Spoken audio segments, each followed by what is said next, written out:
وَإِن كَانَ ذُو عُسْرَةٍ فَنَظِرَةٌ إِلَى مَيْسَرَةٍ وَأَن تَصَدَّقُوا خَيْرٌ لَكُمْ إِن كُنتُمْ تَعْلَمُونَ وَاتَّقُوا يَوْمًا تُرْجَعُونَ فِيهِ إِلَى اللَّهِ ثُمَّ تُوَفَّى كُلُّ نَفْسٍ مَا كَسَبَتْ وَهُمْ لَا يُظْلَمُونَ۔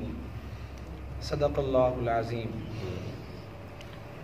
سورۃ البقرہ کی آیت نمبر 280 اور 281 کی تلاوت ہوئی ہے۔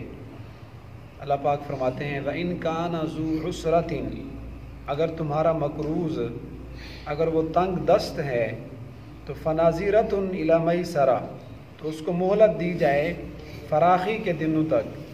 وَأَن تَصَدَّقُوا خَيْرٌ لَكُمْ، اور یہ کہ تم صدقہ کر دو تو تمہارے لیے بہتر ہے، ان کنتم تعلمون، اگر تم اس بات کو جانتے ہو۔ وَاتَّقُوا يَوْمًا تُرْجَعُونَ فِيهِ إِلَى اللَّهِ، اور اس دن سے بھی تم ڈرو کہ جس میں تم اللہ کی طرف لوٹائے جاؤ گے۔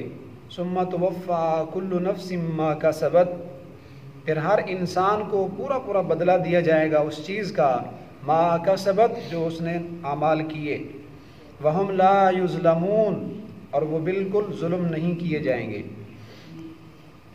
گزشتہ آیات میں سود کے متعلق بتلایا گیا تھا، اور سود ایک بہت بڑا کبیرہ گناہ ہے۔ احل اللہ البیع وحرم الربا، محنت مزدوری خرید و فروخت اس کو تو اللہ پاک نے حلال قرار دیا، اور صاف لفظوں میں کہہ دیا حرم الربا، کہ اللہ نے سود کو، رشوت کو حرام قرار دے دی ہے۔ اور آگے بتلایا تھا کہ اگر کوئی آدمی سود کو حلال سمجھتا ہے وہ تو بالکل کافر ہے، کل کفار اثیم، اور اگر حرام تو سمجھتا ہے لیکن پھر بھی کھاتا ہے، گناہ سمجھتا ہے پھر بھی سود لیتا دیتا ہے، تو یہ آدمی بہت بڑا گناہ گار ہے۔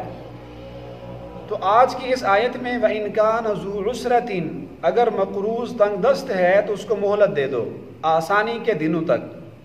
اس سود خور کو کہا جا رہا ہے کہ جس نے کسی کو سود پر پیسہ دیا ہوا ہے، 1,00,000 روپیہ دیا، اوپر کو سود بھی لینا تھا، تو اس کو اللہ پاک فرما رہے ہیں کہ دیکھو سود تو ہو گیا حرام، اب آپ نے جو اصل پیسے تھے وہ تو واپس لینے ہیں، سود نہیں لے سکتا، اصل پیسے تو نے واپس لینے ہیں مقروض سے۔ بات واضح ہے کہ جس بندے نے آپ سے پیسے لیے یقیناً وہ تنگ دست ہے، مجبور ہے، سود پر پیسہ کوئی خوشی سے تو نہیں اٹھاتا۔ جب سود حرام ہو گیا تو آپ نے اس سے اصل پیسے لینے تھے۔ اگر یہ آپ کا مقروض آدمی جس سے آپ نے پیسے لینے تھے، راس المال لینا تھا، ذو عسرتن، اگر یہ تنگ دست ہے، مفلس ہے، نادار ہے، انتہائی غریب آدمی ہے، فناظرۃ الی میسرہ، تو اس کو فی الفور دینے پہ مجبور نہ کرو، اس کو مہلت دے دو، الی میسرہ، اس کے آسانی کے دنوں تک، فراخی کے دنوں تک، کہ جب وہ آسانی سے اس کو مہیا ہوں وہ آپ کو دے دے تو اس کو مہلت دے دو۔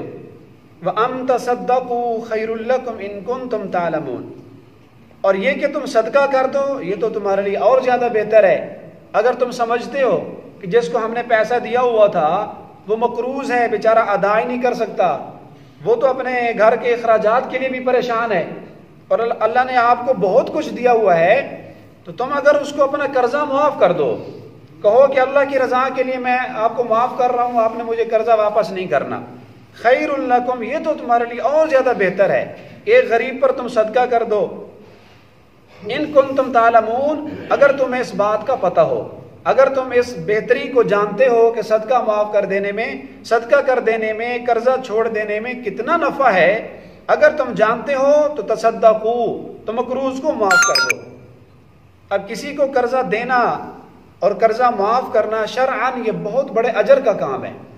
تصدقوا، جس سے تم نے پیسے لینے ہیں اس کو چھوڑ دو، اگر اللہ نے آپ کو وسعت دینی ہے تو سارے معاف کر دو، سارے نہیں کر سکتے تو کم سے کم اس کو آدھے چھوڑ دو، آدھے نہیں تو جتنا آپ کر سکتے ہو اس کے ساتھ تعاون کرو۔ مقروض آدمی جو پریشان حال ہے کچھ نہ کچھ اس کا تعاون کر دو۔ تو کسی کو قرض دینا اس کا ثواب صدقے سے بھی زیادہ ہے۔ حدیث پاک میں آتا ہے کہ حضور علیہ الصلوۃ والسلام جب معراج کی رات اللہ تعالیٰ کے ہاں گئے تو آپ نے دیکھا جنت کے دروازوں پر لکھا ہوا تھا کہ صدقے کا ثواب 10 گنا ہے اور قرض کا ثواب 18 گنا ہے۔ تو حضور علیہ السلام نے حضرت جبرائیل سے پوچھا کہ جبرائیل یہ کیا بات ہے، صدقہ 10 گنا اور قرضہ اگر کسی کو دیں تو وہ 18 گنا۔ تو حضرت جبرائیل علیہ السلام نے بتایا کہ یا رسول اللہ، جو آدمی سوال کرتا ہے، جو بھکاری ہوتا ہے، کسی سے آ کر بھیک مانگتا ہے، وہ تو اس حال میں بھی سوال کر لیتا ہے جب کہ اس کے پاس گھر میں کچھ نہ کچھ پڑا ہے، اور جو آدمی قرضہ لیتا ہے وہ اس حال میں آ کر مانگتا ہے جب اس کے پاس کچھ بھی نہیں ہوتا، وہ بیچارہ پریشان حال ہوتا ہے، انتہائی مجبوری کی حالت میں لیتا ہے۔ اس لیے اگر اس وقت کوئی اس کو قرضہ دے دے جب اس کو سخت ضرورت ہے تو اس کا ثواب زیادہ ہے۔ بھکاری لوگ، سائل لوگ، وہ تو بسا اوقات زیادہ جمع کرنے کے لیے بھی بھیک مانگ رہے ہوتے ہیں، لیکن مقروض آدمی سخت پریشان ہوتا ہے، تو صدقے کا ثواب 10 گنا ہے۔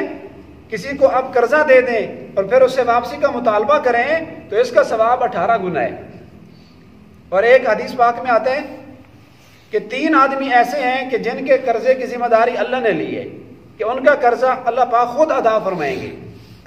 ایک تو وہ آدمی جس نے اللہ کے راستے میں جہاد کے لیے جانا ہے اور اس کے پاس پیسہ نہیں ہے، جانے کے اخراجات نہیں ہیں، تو وہ کسی سے قرضہ لے لے۔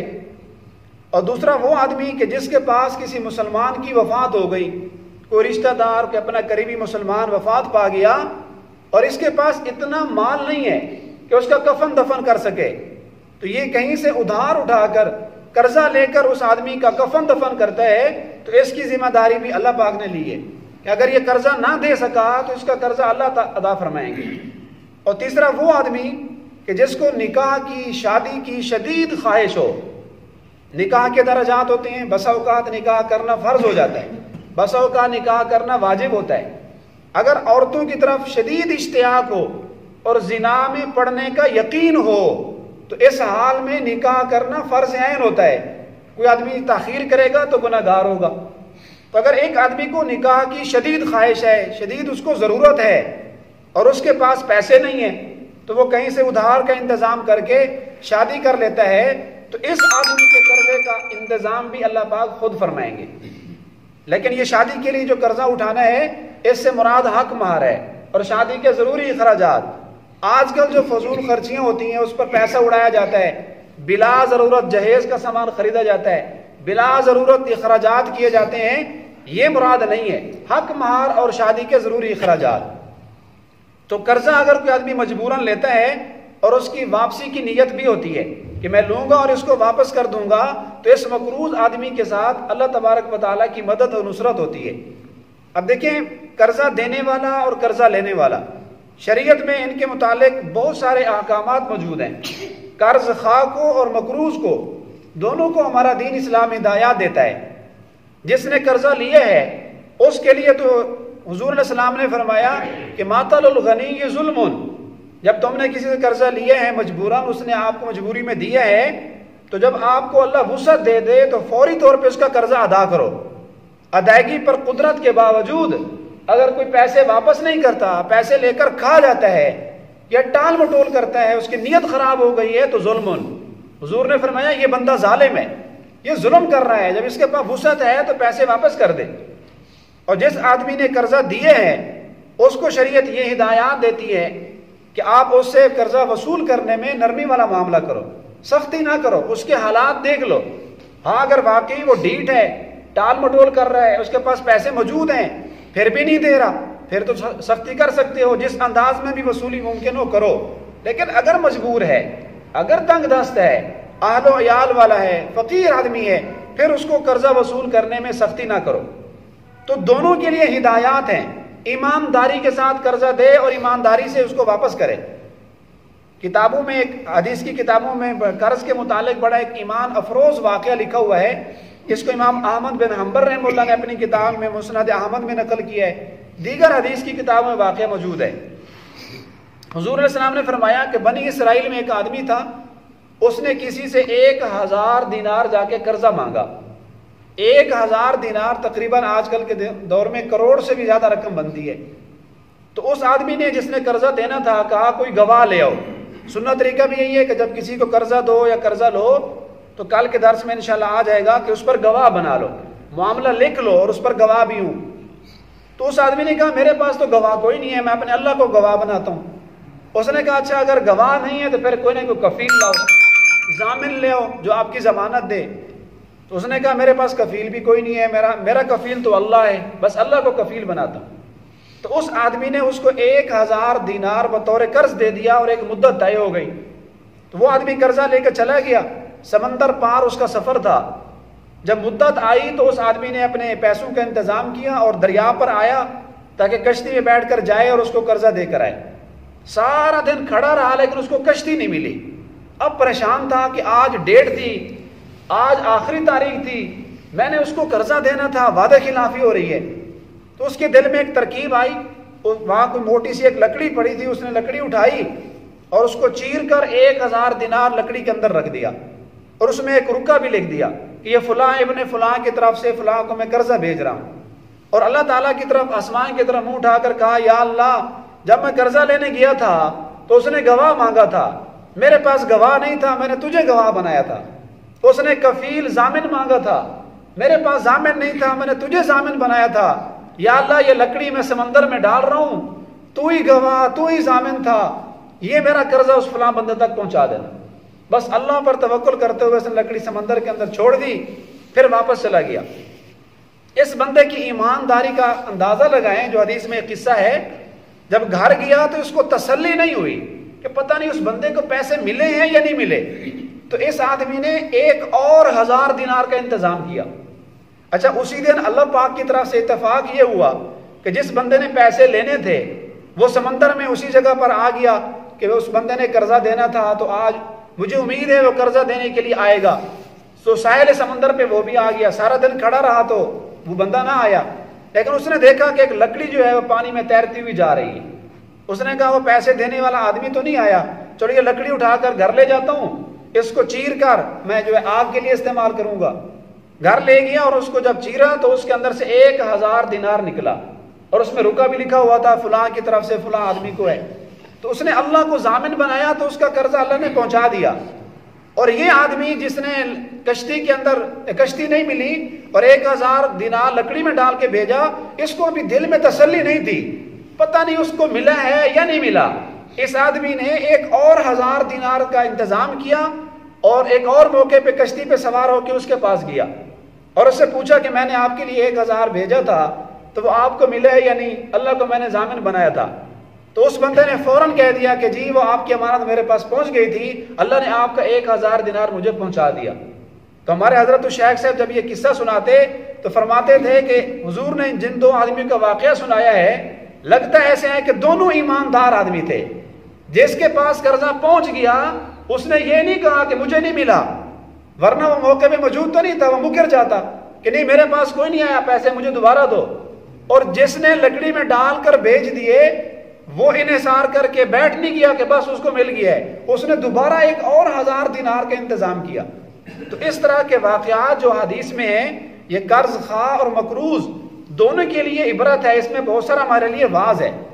ایک حدیث میں حضور علیہ السلام نے فرمایا قرض کے اعتبار سے لوگوں کی 4 قسمیں ہیں۔ حضور نے فرمایا کچھ لوگ تو وہ ہوتے ہیں جو قرضہ دینے میں تو اچھا سلوک کرتے ہیں لیکن لینے میں وہ سختی کرتے ہیں۔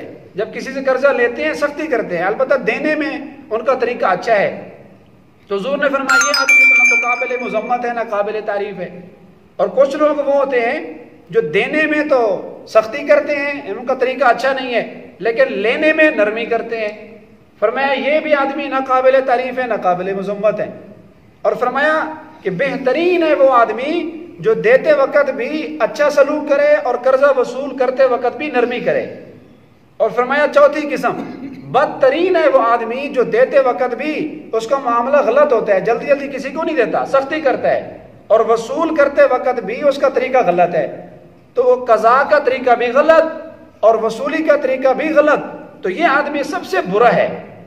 تو عزیز دوستو، ان 4 قسموں میں سے ہم نے سب سے بہترین بننا ہے کہ اگر اللہ نے آپ کو وسعت دی ہے اور ایک آدمی پریشان حال ہے، اس کو قرضے کی ضرورت ہے، تو اس کے حالات کا پتہ لگا کے خود اس کا انتظام کر دو، اور جب لینے کا ٹائم ہے تو اس سے سختی نہ کرو، نرمی سے اس سے قرضہ وصول کرو۔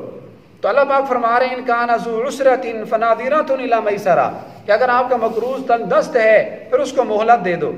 اور مہلت کے بارے میں بھی احادیث کی کتب میں موجود ہے کہ حضور علیہ السلام نے فرمایا کہ اگر کسی بندے نے اپنے مقروض آدمی کو انذر معسرا، اس کو مہلت دے دی، مدت آ گئی، اس نے پیسے دینے تھے لیکن اس نے اس کو مہلت دے دی، تو ہر دن پر اس آدمی کو صدقے کا ثواب ملے گا قرضے کے بقدر۔ 1,00,000 قرضہ لینا ہے نا، آج ڈیٹ آ گئی، اس کو مہلت دے دو، تو جتنے دن آپ نے اس کو مہلت دی، روزانہ آپ کو جتنا آپ نے اس سے قرضہ لینا ہے اتنا صدقے کا ثواب ملتا رہے گا۔ اور اگر ڈیٹ آ گئی، آپ نے دوبارہ اس کو مہلت دے دی، پھر حدیث میں الفاظ ہے مثلہ، روزانہ اس کو جتنا اس نے قرضہ لینا ہے اس کے 2 گنا صدقہ کرنے کا ثواب ملتا رہے گا۔ تو فناظرۃ الی میسرہ، اس کو مہلت دے دو اس کے خوشحالی کے دنوں تک۔ وان تصدقوا خیر لکم، اگر تم صدقہ کر دو یہ تمہارے لیے اور بہتر ہے۔